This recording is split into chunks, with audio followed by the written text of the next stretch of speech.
तूने मुझ महानतम के साथ छल किया। क्या मांगा था मैंने तुझे? एक ऐसा विष जिसे खाकर तत्काल मृत्यु हो जाती है। मरण आया और तूने मुझे क्या दिया?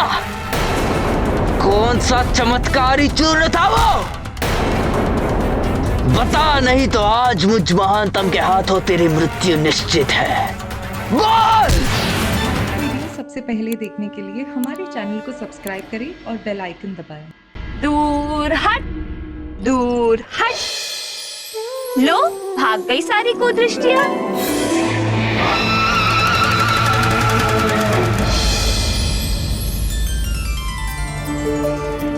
महारानी जी, युवराज को द्रोणी में नहलाइए ना, सुविधा होगी।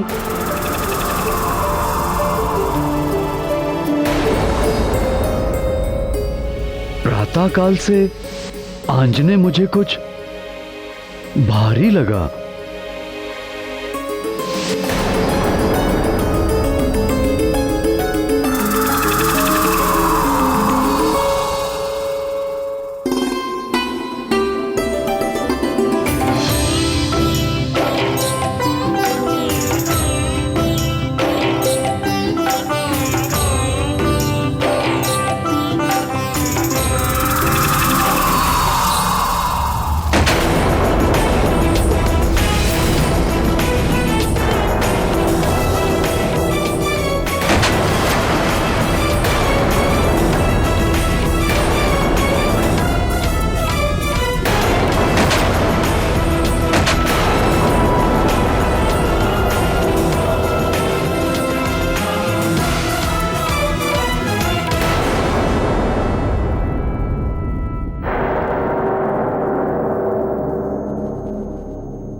हे शंभू,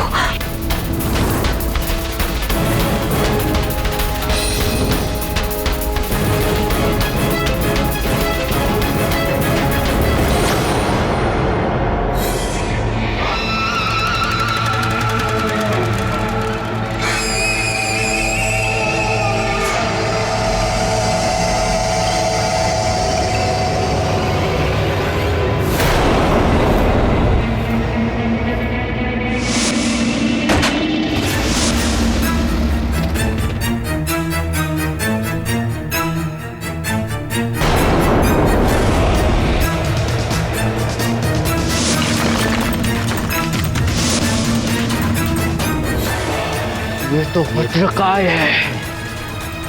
वाली हनुमान लला के प्राण लेने के विचार से आया था। उनके प्राण लेना तो दूर, उल्टे उन्हें दो नए नाम दे बैठा, वज्रकाय और मरकट। मरकट शब्द का अर्थ है तो वानर ही, किंतु ये वानर जाति के लिए एक अपशब्द है। किंतु भक्त शिरोमणि हनुमान के स्वीकार कर लेने से ये नाम भी पवित्र हो गया। किष्किंधा का युवराज वाली वास्तव में महाबली था, किंतु नन्हे हनुमान लला के नन्हे हाथों का बल देखकर उसका अपना आत्मविश्वास हिल गया। उसे अपने ही बल और पराक्रम पर संदेह हो उठा और हनुमान की तुलना में अपने बल को पुनः आंकने के लिए वो यहां वहां अपनी शक्ति का परीक्षण करने लगा।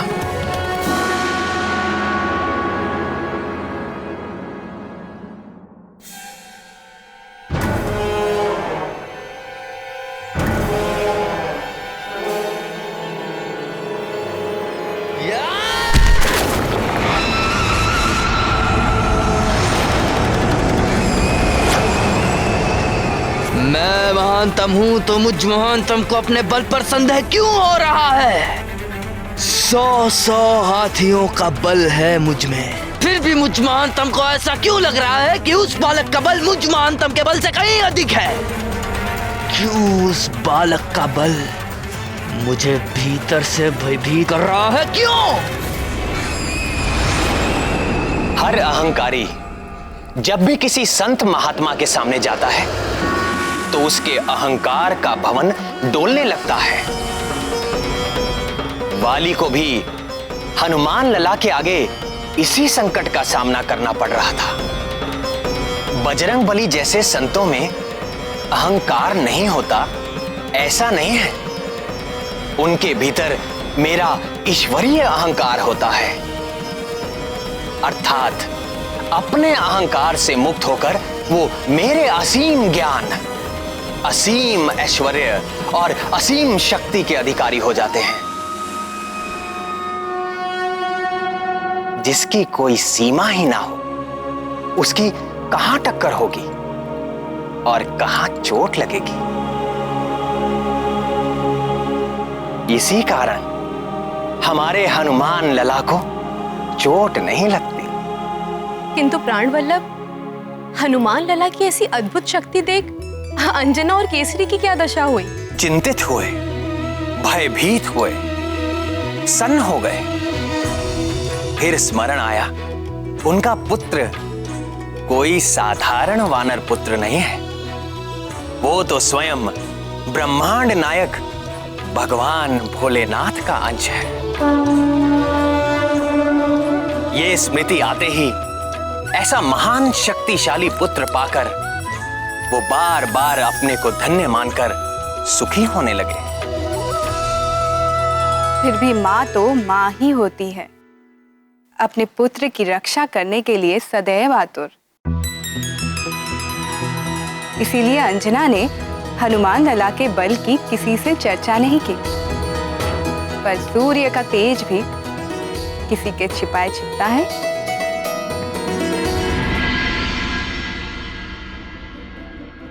बाल सवर गए, केश के सारे निकल भवर गए, लाल लंगोट करे है धारण, नारद के सब माया निवारण।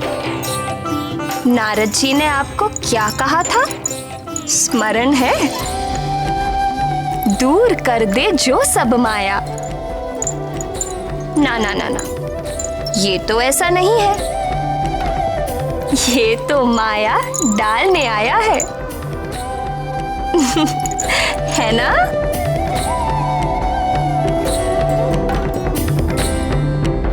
देखो प्राण प्रिय, मैं क्या लाया हूं अंजने के लिए।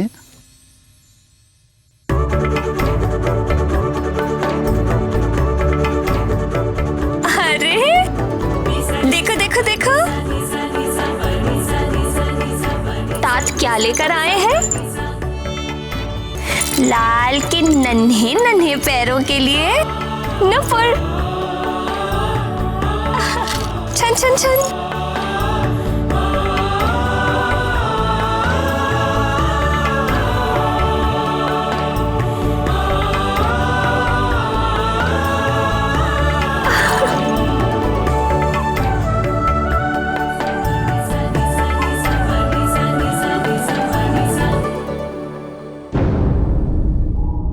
क्या कर रही हो प्रिय?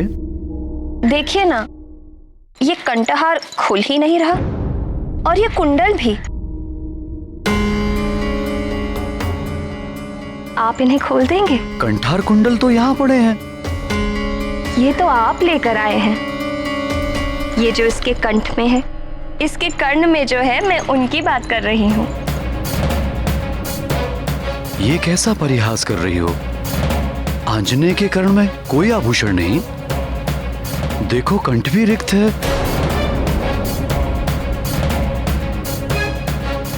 आप मेरे साथ ठिठोली कर रहे हैं? केसरी नंदन ने इस दिव्य कंठहार और इस दिव्य कुंडल के साथ जन्म लिया है। इनका तिरस्कार तो ना करिए। साथ जन्म लिया है? दिव्य कंठ, दिव्य कुंडल, तुम ठीक तो हो ना? कैसी बातें कर रही हो? आपकी कृपा से अंजना के शिशु पर आई विपत्ति उसके लिए वरदान बन जाएगी।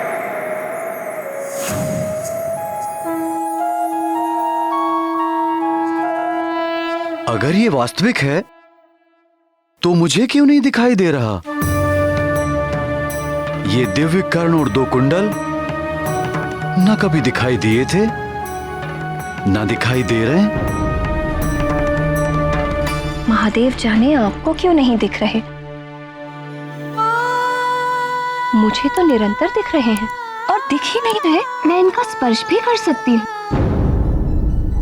मेरे लिए ये दिव्य आभूषण उतने ही वास्तविक हैं जितने आपके द्वारा लाए ये आभूषण। तुम्हें अवश्य कुछ हो गया है प्राण प्रिय। तुम्हारा स्वास्थ्य ठीक नहीं है। कहीं वो विष का दुष्प्रभाव तो नहीं? हे शिव शंकर, अब आप मुझे विक्षिप्त समझ रहे हैं। मुझे कुछ नहीं हुआ है, आप ही को कुछ हो गया है। आप मुझ पर अविश्वास कर रहे हैं। प्रणाम। देवगुरु बृहस्पति का शुभ आगमन हुआ है। युवराज को आशीर्वाद देने के लिए पधार रहे हैं। पितामह आए हैं, जाओ उन्हें शीघ्र लेकर आओ। जी महाराज। पितामह आ रहे हैं, ये सब हम बाद में देखेंगे। चलिए पितामह का स्वागत करें।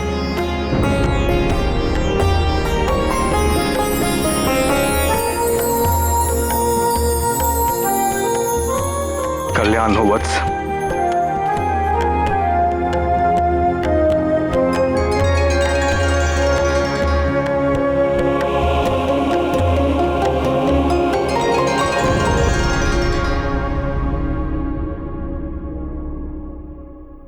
पुत्रवती भव।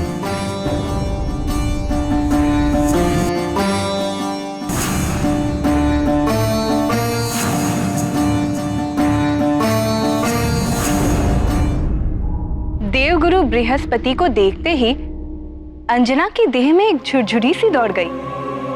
पूर्व जन्म और वर्तमान जन्म के घटनाक्रम आपस में घुलने लगे।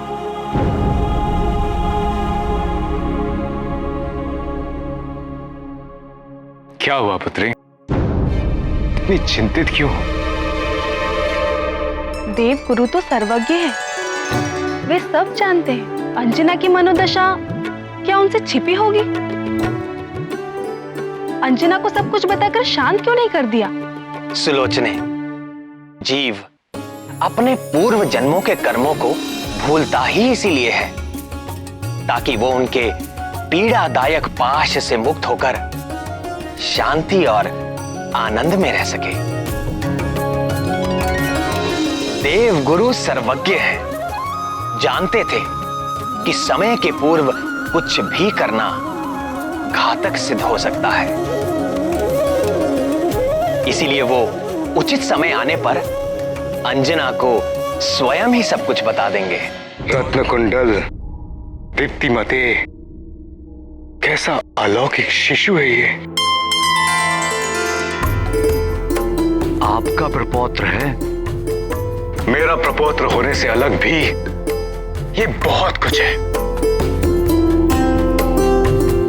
और उसका प्रमाण है इसका ये कंठहार और ये दिव्य कुंडल। मुझे कुछ हो गया है पितामह। मुझे ना तो ये कंठहार दिख रहा है और ना ही दिव्य कुंडल। चिंतित न हो पुत्र, इसका ये कंठहार और ये दिव्य कुंडल पृथ्वी वासियों में केवल उसकी माता ही देख सकती है। तुम्हारे अतिरिक्त जो भी इन कुंडलों को देख सकेगा वही तुम्हारे पुत्र का वो गुरु और स्वामी है। राम राम राम श्री राम राम राम राम राम राम राम श्री राम राम राम राम राम राम राम श्री राम राम राम राम राम राम राम श्री राम। जिसकी सहायता के लिए तुम्हारे दिव्य लाल का जन्म हुआ है। श्री राम श्री राम श्री राम श्री राम।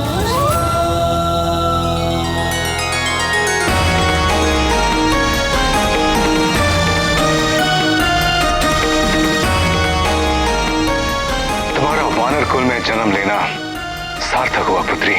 तुम्हारे पुत्र के साथ तुम्हारी कीर्ति भी युगों युगों तक गाई जाएगी। कल्याणम।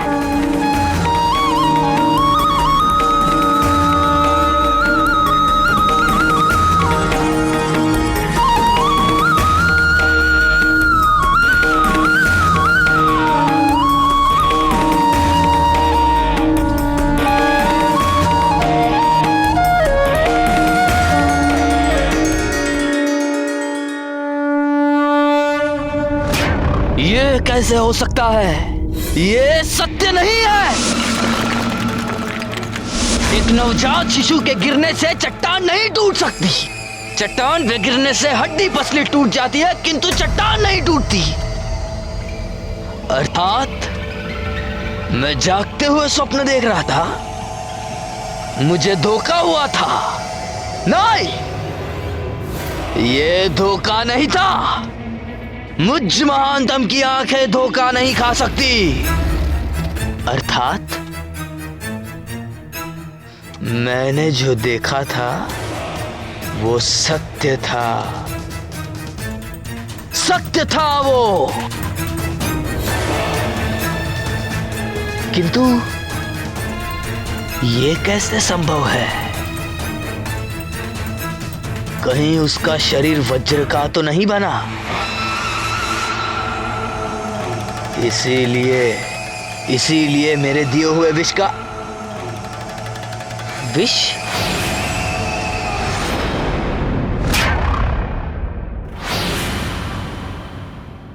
कहीं ये उस विष का तो प्रभाव नहीं है? हो सकता है, हो सकता है। वैद्यराज! अरे ओ वैद्यराज! कहां छुप कर बैठा है दुष्ट?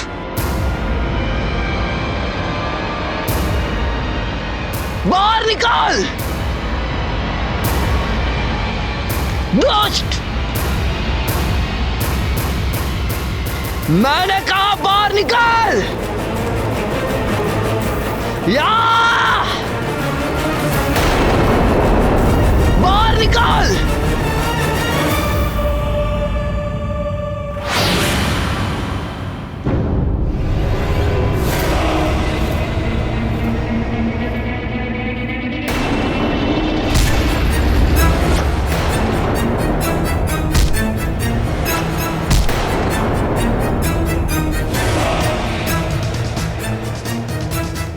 या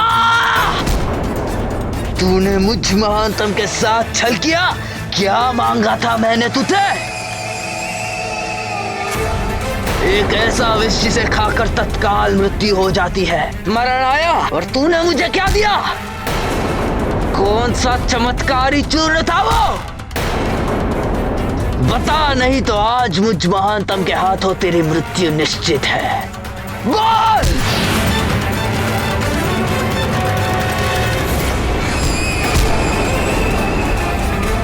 कपटी, तेरा विष खाकर तो मेरा शत्रु यमलोक नहीं पहुंचा, किंतु आज मैं तुझे बिना विष खिलाए ही तुझे पीट पीट कर यम के निकट पहुंचा दूंगा।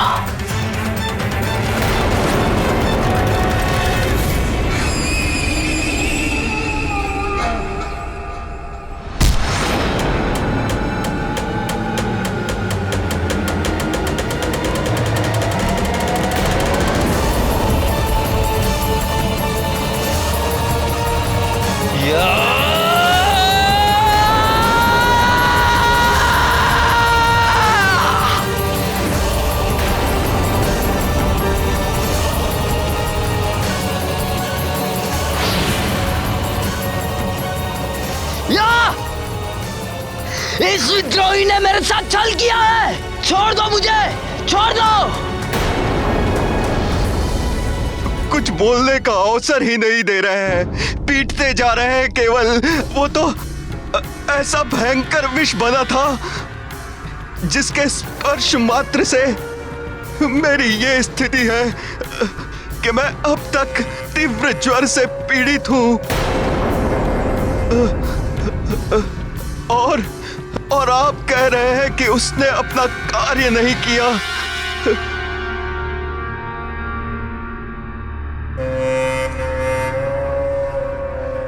ये किस विष की बात कर रहे हैं बाली भैया?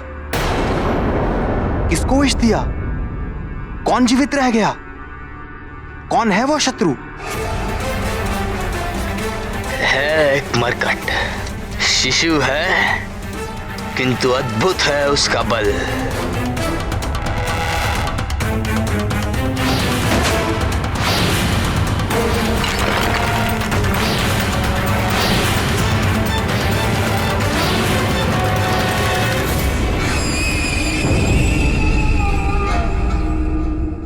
राम वीडियो सबसे पहले देखने के लिए हमारे चैनल को सब्सक्राइब करें और बेल आइकन दबाएं।